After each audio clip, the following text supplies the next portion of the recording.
Hi friends, welcome back to Indian Football Supporters YouTube channel. Today here with me A2Z TV. Today we are going to preview AC East Bengal for ISL season 8. If you want to join me like this, please contact me through Instagram. Okay guys, let's start the preview. Aurelio, can Yes. AC East Bengal create a new legacy this season? I doubt SC East Bengal will be able to have any good impact on ISL this season. First of all, as you all know about SC East Bengal's main sponsorship, which she cement, okay, that was a huge confusion, and because of that, they couldn't sign any players till almost the end of the transfer market. So whichever players they have signed is mostly all of them is like you know they just like have done the deal. There's not much thought. They just like, are this players available? Let's get him. There's very less time to think about the player who they wanted to sign. So it's kind of a mess which SC East Bengal are in.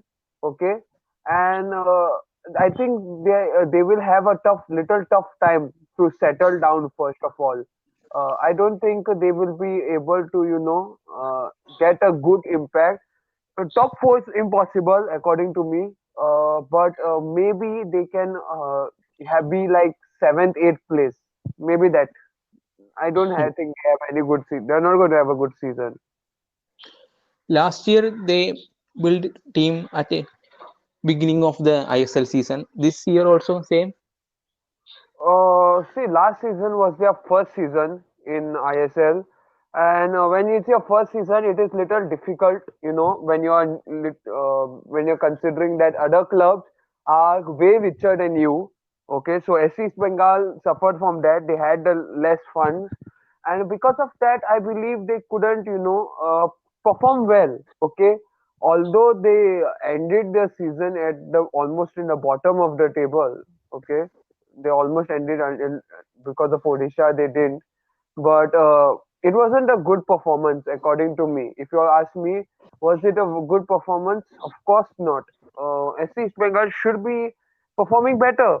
Okay, but it happens first season.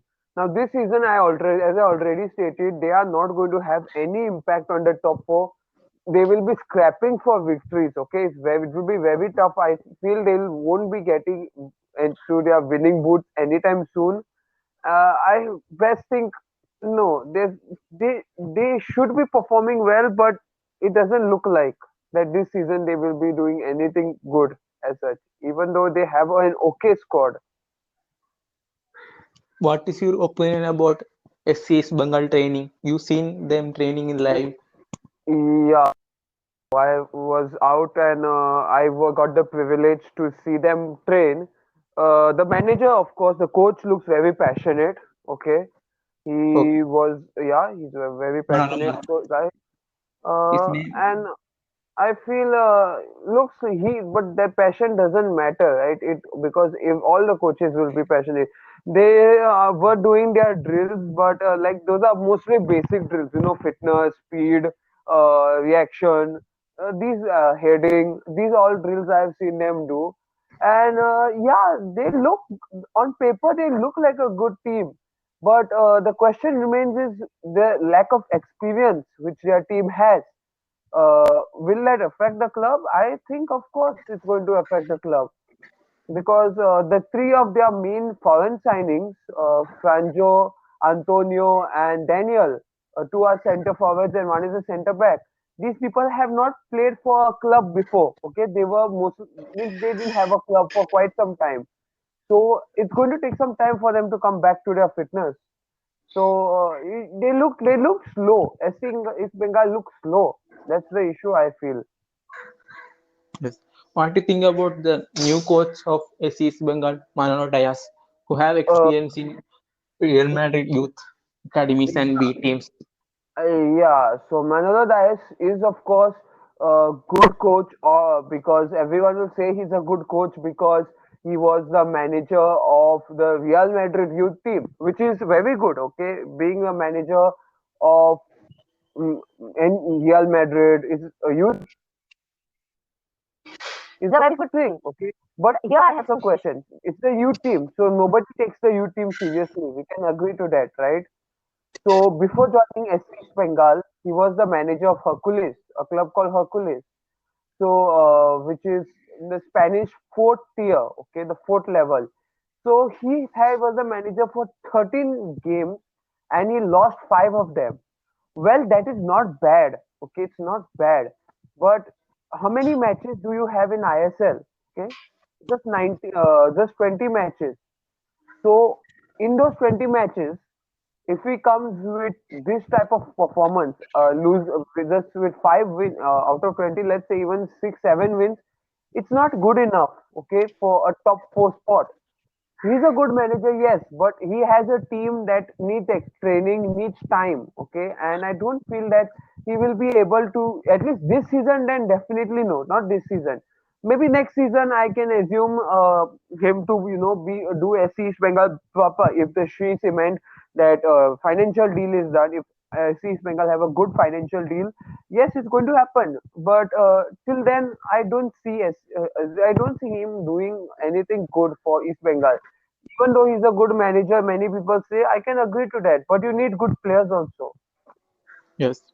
It is the best decision taken by SC East Bengal to sign Arindam Bhattacharya.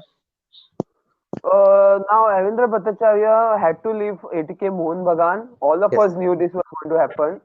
Okay, this was like understandable because when Amrinder Singh is come into the team, I personally don't see anyone putting what is that called, Bhattacharya in goal. Even though he was the Golden Glove winner, Amrinder is a little more, more better. Okay, I don't know in what standards you can say it. I can't get the word, but he's like, you can say he's more better. So I think out of all the deals, Arindam's deal was the best for SC East Bengal. Okay, other deals are also like sensible, I would say, but Arindam's deal, I think, is the only reason why I can believe that SC East Bengal have a chance. But also, it depends now on the defenders to perform well because no matter how good the goalkeeper, if the defenders give up, he's not going to be getting any good support. So let's hope that the defense is good. Otherwise, his deal won't be any useful. Yes. This year they spent a lot of money in signing foreign players. What do you think about it? They signed quality players and Uh, young foreign players. First of all, as I told you, most of the players are come on didn't have a club. Okay, the foreign players, which I already said, three of them, they didn't have a club, which is of course, yeah. So what I was saying, Franjo, Antonio, and Daniel, they didn't have a club, right? So it's a free deal. Those deals don't have cost any money. And as far as I can look through it, apart from paying salaries, SC East Bengal have not paid anything much of a sum of money. Okay, when it comes to transfers.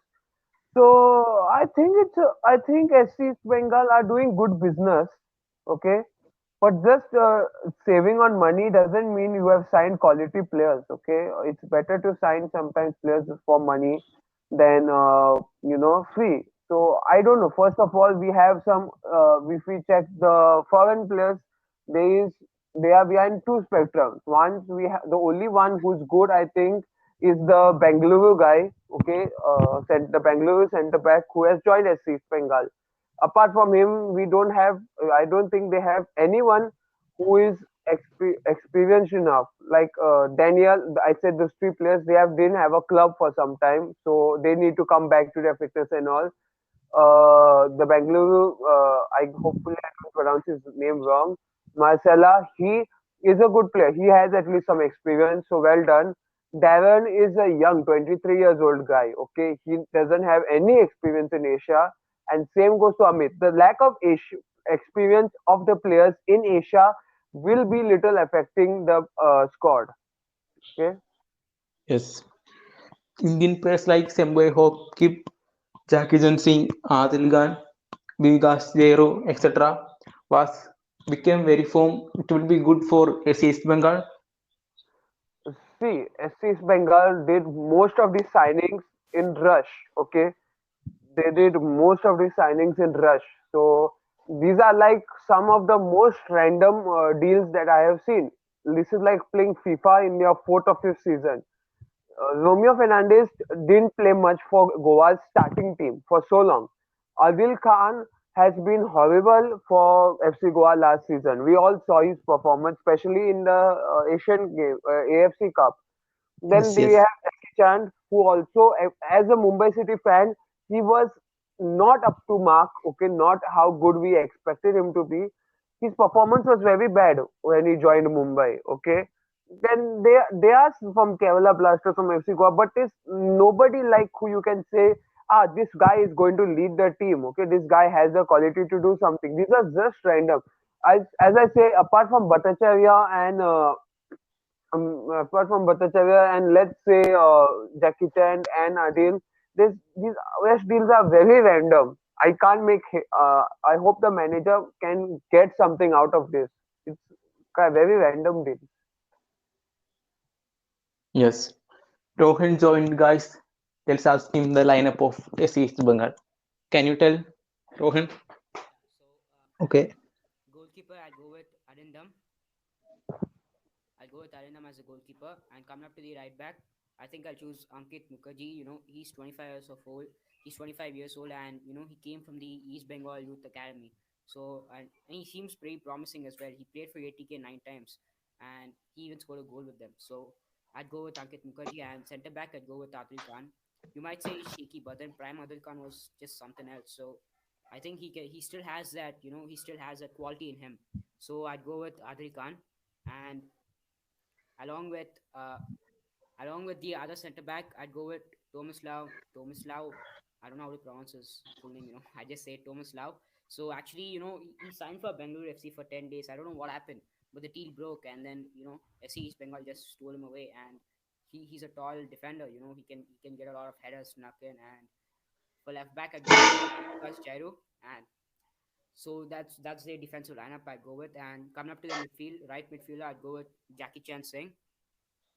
Okay, so Jackie's pretty good, and we've seen him doing very good in FC Goa, and he has returned to his previous club, and which is East Bengal, and he might be a crucial player for them. So I'd go with Jackie Chan, and central midfielder I'd go with Amir Dervisevic.